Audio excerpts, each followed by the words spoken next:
지금부터 제가 하는 말을 듣고 미쳤다고 생각하실 수도 있습니다. 하지만 끝까지 들어보세요. 당신은 태어나서 지금까지 단 한 번도 그 어떤 것에도 닿아본 적이 없습니다. 지금 이 순간 손으로 책상을 만져보세요. 단단하고 차갑고 분명히 거기 있죠. 그런데 사실은 당신 손의 원자와 책상의 원자는 서로 만난 적이 없습니다. 아주 가까이 다가가긴 합니다. 10억 분의 1미터까지. 그런데 바로 그 순간 눈에 보이지 않는 무언가가 여기서 멈춰라고 밀어냅니다. 그 무언가의 정체가 오늘 이야기의 핵심입니다. 그리고 이 영상을 끝까지 보시면 지금까지 당신이 현실이라고 믿었던 세계관이 완전히 뒤집힐 겁니다. 본격적으로 시작하기 전에 잠깐만요. 이 채널 파인만 코드는 세상에서 가장 어려운 물리 개념을 가장 단순한 언어로 풀어드리는 채널입니다. 마음에 드셨다면 좋아요와 구독, 그리고 알림 설정까지 부탁드립니다. 여러분의 클릭 하나가 다음 영상의 퀄리티를 결정합니다. 어릴 때 자석을 가지고 놀아본 적 있으시죠? 두 자석을 가까이 대면 실도 없고 고무줄도 없는데 밀거나 당기는 힘이 느껴집니다. 그런데 여기 아주 오래된 질문이 하나 있습니다. 수백 년 동안 세계 최고의 천재들을 괴롭혔던 질문이죠. 자석 A는 대체 자석 B가 저기 있다는 걸 어떻게 아는 걸까요? 그 사이에 텅 빈 공간을 힘은 대체 어떻게 건너오는 걸까요? 한때 사람들은 그냥 받아들였습니다. 원거리 작용. 그냥 멀리 있어도 즉시 영향을 준다. 뉴턴조차 중력을 이렇게 설명했습니다. 태양이 지구를 당기고 지구가 달을 당긴다. 수백만 킬로미터의 공허를 뚫고 즉시. 그런데 정작 뉴턴 본인은 이 아이디어를 끔찍하게 싫어했습니다. 그는 편지에 이렇게 적었죠. 두 물체 사이에 아무것도 없는데 서로 영향을 미친다는 발상은 너무 터무니없어서 조금이라도 철학적 사고가 가능한 사람이라면 절대 받아들일 수 없다. 천천히 따라오세요. 지금 당신이 있는 방을 떠올려 보세요. 창문 근처는 서늘하고 히터 옆은 따뜻하고 구석은 그 중간쯤이죠. 방 안의 모든 지점에 온도계를 갖다 대면 각 지점마다 숫자 하나가 존재합니다. 이게 바로 장입니다. 정확히는 스칼라 장이라고 부르죠. 이번엔 방 안에 공기가 흐른다고 상상해 보세요. 어떤 지점에선 왼쪽으로, 어떤 지점에선 위로, 또 어떤 곳에선 소용돌이치죠. 이걸 벡터장이라고 부릅니다. 여기서 결정적인 사실, 전기장과 자기장은 정확히 이런 겁니다.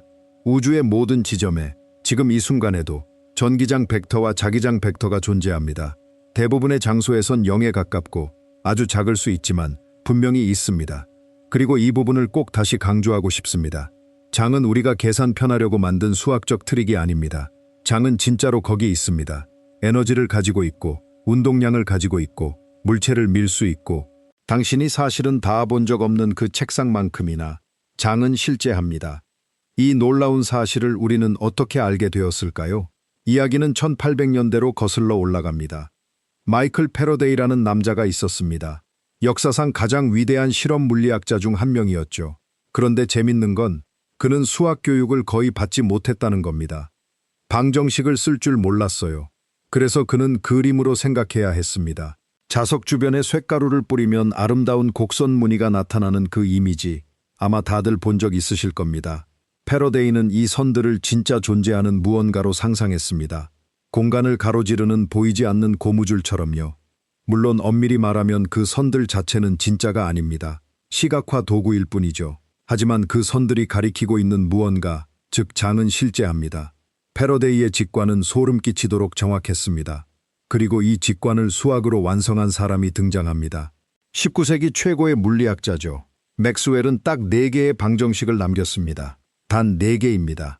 그런데 그 4개의 방정식 안에 세상 모든 전기 현상, 자기 현상, 모든 모터, 모든 라디오 신호, 심지어 빛까지 다 들어 있습니다. 그런데 진짜 기적은 그 다음에 일어났습니다. 맥스웰이 방정식들을 조합했을 때 아무도 예상하지 못한 결과가 튀어나왔습니다. 변화하는 전기장이 자기장을 만들고 변화하는 자기장이 그리고 맥스웰은 이 파동의 속도를 계산했습니다. 초속 약 30만 킬로미터. 이 숫자 어디서 많이 들어보지 않으셨나요? 네, 빛의 속도입니다. 이해되시나요? 맥스웰은 방정식으로 빛의 정체를 밝혀낸 겁니다. 빛은 전자기장의 잔물결이었습니다. 태양빛도, 라디오 전파도, 엑스레이도, 감마선도 전부 같은 장의 진동일 뿐입니다. 주파수만 다를 뿐이죠. 물리학 역사상 가장 위대한 통합 중 하나였습니다. 전기, 자기, 그리고 빛. 그런데 여기서 아주 골치 아픈 질문이 하나 남습니다. 그럼 그 장이라는 건 대체 뭘로 만들어져 있는 건데? 당연한 의문이죠. 물결은 물로 만들어져 있고 소리는 공기로 만들어져 있잖아요. 그럼 전자기파는 뭐로 만들어져 있죠? 당시 과학자들은 에테르라는 걸 가정했습니다. 우주 전체를 채우고 있는 신비한 젤리 같은 물질. 빛은 이 에테르 위를 흐르는 파동이라고요. 그리고 그 유명한 마이컬슨 몰리 실험이 등장합니다. 지구가 에테르를 뚫고 움직인다면 방향에 따라 빛의 속도가 달라져야 한다. 강물을 거슬러 헤엄칠 때와 흐름 따라 헤엄칠 때가 다르듯이 말이죠. 결과는 아무 차이도 없었습니다. 완벽하게 아무 차이도. 에테르는 존재하지 않았습니다. 이건 위기였습니다. 매질 없는 파동이 어떻게 존재할 수 있죠? 물 없는 물결이 말이 됩니까? 그리고 아인슈타인이 확립한 혁명적인 대답이 나옵니다. 전자기장은 매질이 필요 없다. 장 그 자체가 실체다. 무언가 더 근본적인 것으로 만들어진 게 아니라 장 자체가 근본이다. 받아들이기 어렵죠. 우리 상식에 따르면 파동은 뭔가를 흔들어야 합니다. 하지만 자연은 우리 상식 따위 신경 쓰지 않습니다. 이 지점에서 잠깐 멈추고 이게 얼마나 이상하고 아름다운 발상인지 음미해 봅시다. 장 개념 이전에는 내가 여기서 전하를 움직이면 우주 반대편 외계인이 그 순간 즉시 힘의 변화를 느낀다고 믿었습니다. 정보가 무한한 속도로 전달되는 거죠. 내가 여기서 전하를 흔들면 그 효과는 즉시 전달되지 않습니다. 빛의 속도로 퍼져나갑니다. 연못에 돌을 던졌을 때 물결이 퍼지는 것처럼요. 10광년 떨어진 외계인은 정확히 10년을 기다려야 합니다. 사고 실험 하나 해볼까요? 우주의 두 전하 A와 B가 아주 멀리 떨어져 정지해 있다고 상상해 봅시다. 오랜 시간이 흘러 주변 장은 완전히 안정된 상태죠. 이제 제가 갑자기 A를 붙잡고 흔듭니다. 앞뒤로 마구 흔들어요. 아니요, 조금도요. 무슨 일이 일어나냐면 A 근처의 전기장이 먼저 요동칩니다. 그 요동은 공처럼 부풀어 오르며 빛의 속도로 퍼져나갑니다. 그동안 B는 여전히 옛날의 조용한 장 속에서 아무것도 모르고 있죠. 그러다 마침내 그 요동이 B에 도착하는 순간 비로소 B는 힘의 변화를 감지합니다. 그리고 여기서 놀라운 사실 하나, 그 퍼져나가는 요동. 주파수만 다를 뿐 다 같은 겁니다. 당신이 전화를 흔들면 문자 그대로 빛을 만들어내는 겁니다. 안테나가 작동하는 원리가 정확히 이겁니다. 송신기 안에서 전자들이 흔들리면 전자기파가 생겨나고 그 파동이 빛의 속도로 퍼져나가 저 멀리 있는 수신기의 전자들을 흔들죠. 그리고 그게 당신의 라디오에서 음악이 됩니다. 장은 메신저입니다. 에너지와 정보를 한 곳에서 다른 곳으로 실어 나르는 우주의 배달부죠. 전기장과 자기장은 별개가 아닙니다. 하나의 통일된 실체의 두 얼굴일 뿐이죠. 변화하는 전기장이 자기장을 만들고 변화하는 자기장이 다시 전기장을 만들며 그 아름다운 춤이 빛의 속도로 공간을 가로지릅니다. 공기도 필요 없고 물도 필요 없고 그 어떤 가상의 에테르도 필요 없습니다. 순수한 진공 속에서도 완벽하게 전파됩니다. 태양에서 당신의 눈까지, 수십억 광년 떨어진 은하에서 지구의 망원경까지. 그런데 왜 이 이야기가 그토록 중요할까요? 장개념 이전의 우주는 당구공들이 이리저리 부딪히는 기계장치 같은 곳이었습니다. 하지만 장개념 이후의 우주는 어쩌면 입자라는 것 자체가 사실은 장의 잔물결일지도 모른다는 세계관으로 바뀌었습니다. 현대 물리학에서는 실제로 그렇게 봅니다. 양자장론이라 부르는 이 이론에서 광자는 전자기장의 역이, 쿼크도 뉴트리노도 힉스 보손도 전부 각자의 장에서 일어나는 잔물결입니다. 장은 이제 편리한 도구가 아닙니다. 장은 우주의 근본 존재론이 되었습니다. 우주는 장으로 만들어져 있는 겁니다. 그리고 장이 얼마나 진짜인지 알려주는 결정적 증거가 하나 더 있습니다. 장은 에너지를 실어 나릅니다. 강한 전기장이나 자기장이 있는 공간은 그 자체로 에너지를 담고 있습니다. 원리적으로 뽑아 쓸 수 있는 진짜 에너지죠. 심지어 장은 운동량도 가집니다. 빛이 물체를 밀 수 있다는 얘기죠. 복사압이라고 부르죠. 우주선의 태양광 돛이 바로 이 원리로 항해합니다. 텅 빈 공간이 어떻게 무언가를 밀 수 있냐고요? 왜냐하면 전자기장은 진짜 물리적 실체이기 때문입니다. 에너지가 있고 운동량이 있고 일을 할 수 있는 것. 그것보다 더 실제하는 게 뭐가 있겠습니까? 그럼 중력은 어떨까요? 뉴턴은 중력을 원거리 작용이라 했지만 빛이 태양에서 지구까지 8분 걸린다면 중력도 시간이 걸려야 하지 않을까요? 아인슈타인의 일반 상대성 이론이 바로 그걸 밝혔습니다. 중력은 힘이 아니라 시공간 자체의 휘어짐이라는 장입니다.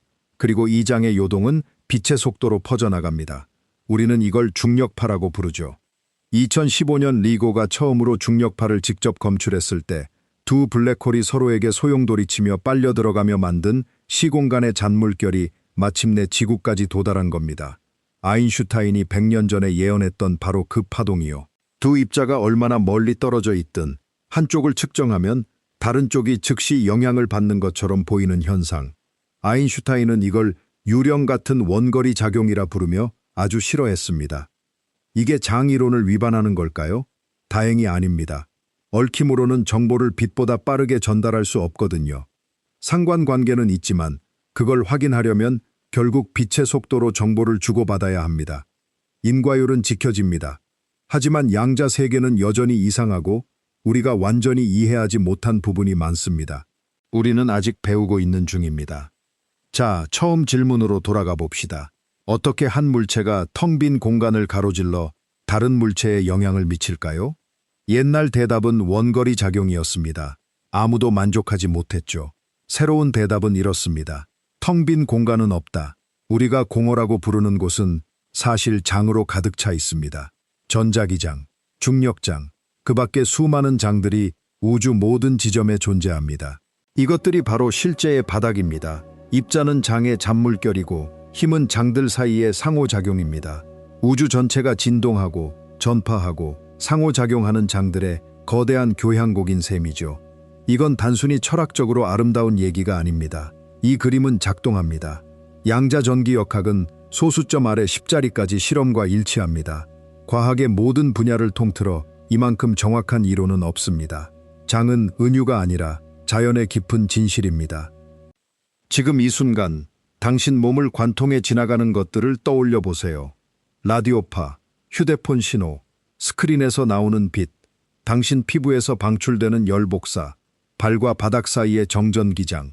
당신은 지금 장의 바다에 잠겨 있습니다. 헤엄치고 있는 겁니다. 보이지 않을 뿐이죠. 물리학에서 실제로 벌어지는 대부분의 사건은 이 장 속에서 일어납니다. 당신이 만지고 볼 수 있는 물질은 사실 그 표면에 떠 있는 부스러기에 가깝습니다. 진짜 드라마는 그 아래. 이걸 진짜로 이해하는 순간 세계는 다르게 보이기 시작합니다. 텅 빈 공간은 텅 비어 있지 않습니다. 진공은 무가 아닙니다. 공허는 잔물결을 기다리는 장들로 가득 차 있고 먼 별의 빛을 당신의 눈까지 실어 나를 준비가 되어 있고 송신기 안전자의 떨림을 당신의 라디오까지 전해줄 준비가 되어 있습니다. 그래서 다음번에 자석 2개를 들고 그 신비한 밀고 당김을 느낄 때 기억해 주세요. 지금 당신이 느끼는 그 힘. 이게 바로 장의 진짜 정체입니다. 다이어그램 위의 화살표도 아니고 방정식 속 숫자도 아닌 우주 모든 공간을 채우고 에너지와 운동량을 실어 나르며 우주를 실제로 굴러가게 만드는 진짜 물리적 실체. 여기까지 함께해 주셔서 감사합니다. 오늘 이 이야기 중에서 여전히 이해가 안 되는 부분 혹은 더 깊이 파고 싶은 궁금증이 있다면 댓글로 남겨주세요. 여러분의 질문 하나하나가 다음 영상의 주제가 됩니다.